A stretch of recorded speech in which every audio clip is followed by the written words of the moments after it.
Hi guys, welcome back to YouTube channel Foundation Chemistry AV. So today we are going to talk about single titration.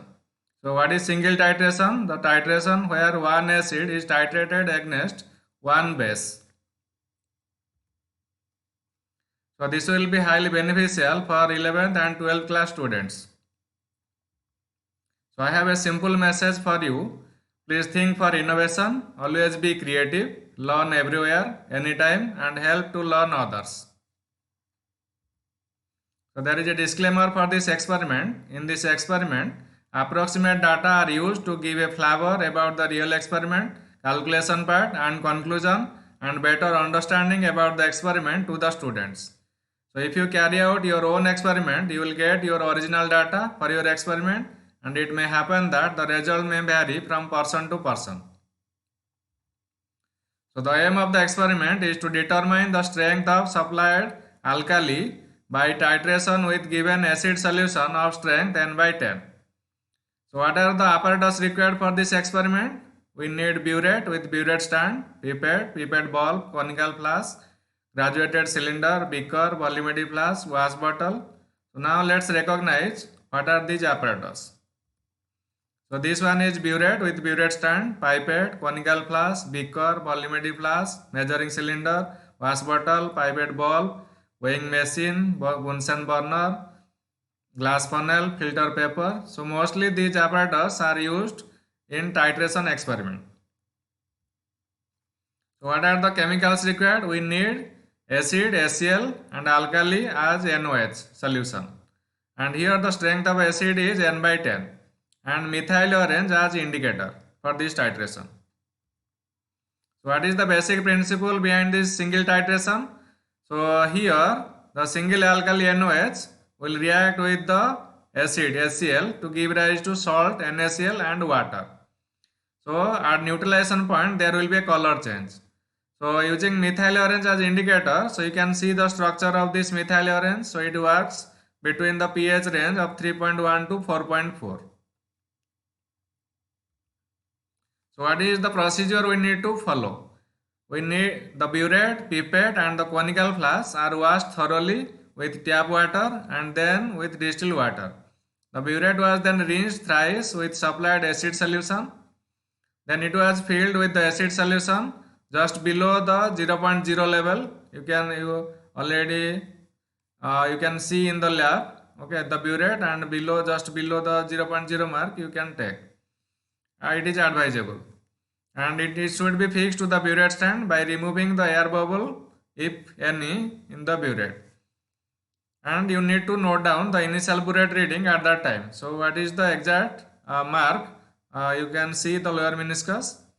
Then the pipette was rinsed thrice with alkali solution. Then 10 ml of n by 10 alkali solution was pipetted out to a 250 ml conical flask. Then 2 drops of methyl orange indicator was added to the conical flask. Then the color of the solution changes to straw yellow. Then the acid from burette was added into conical flask till the color of the solution changes to orange red.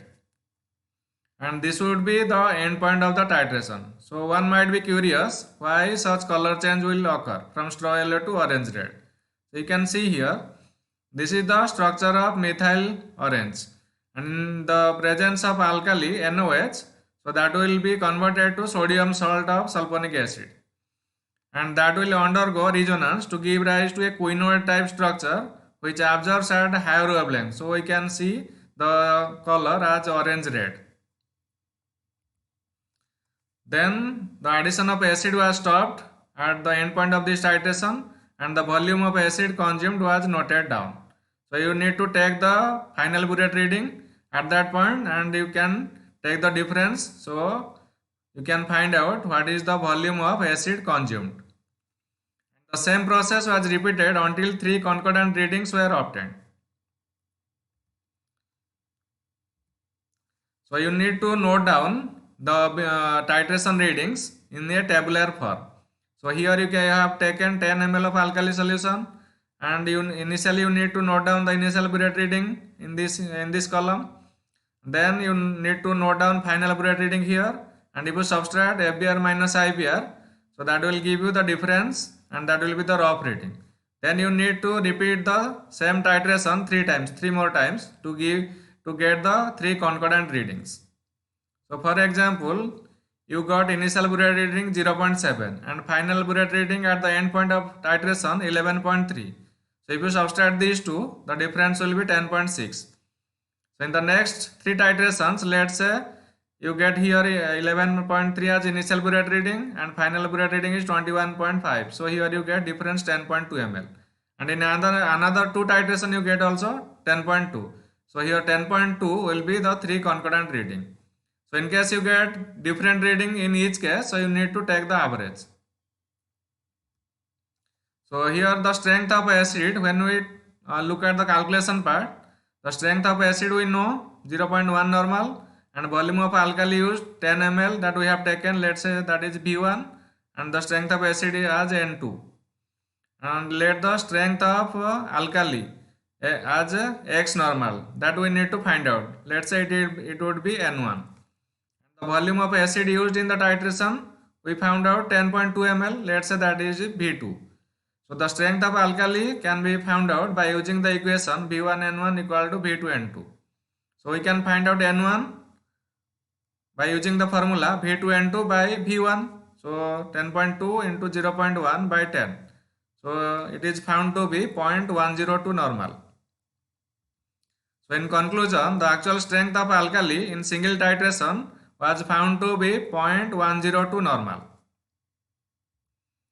So I will be happy if you guys subscribe to our channel Foundation Chemistry AB, and this is also available in the website www.foundationchemistryab.com. So this is a simple step towards e-learning making life better. So thank you all for learning.